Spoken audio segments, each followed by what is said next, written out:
సౌందర్యలహరి శ్లోకాలు 6 నుంచి.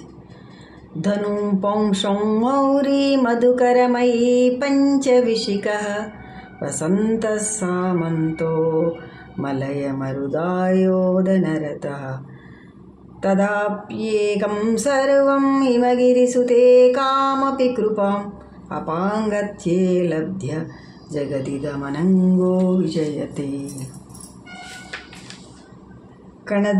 కణత్కాంచీధామా కరికలపకుంభస్తననత పరీక్షీణా మధ్యే పరిణత శరచ్చంద్రవదనా.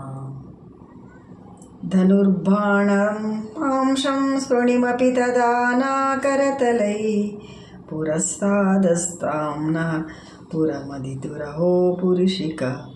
సుధా సింధోర్मध्ये సురవిటపి వాటీ పరివృతే మణిద్వీపే లీపో పవనవతి చింతామణిగృహే.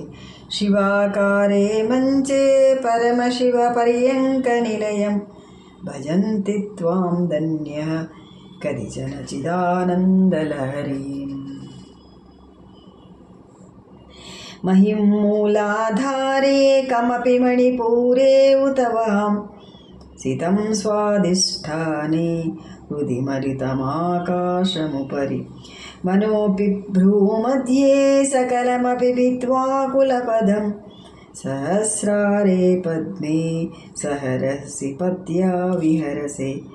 సుధాధారాः సారై చరణయుగళాం తరువగళితై ప్రపంచం సించంతి పునరపి రసాంనాయమహస. అవాప్యాసం భూమిం భుజగనిభమధ్యుష్టవలయం స్వమాత్మానం కృత్వా స్వపిసి కులకుండే కుహరిణి.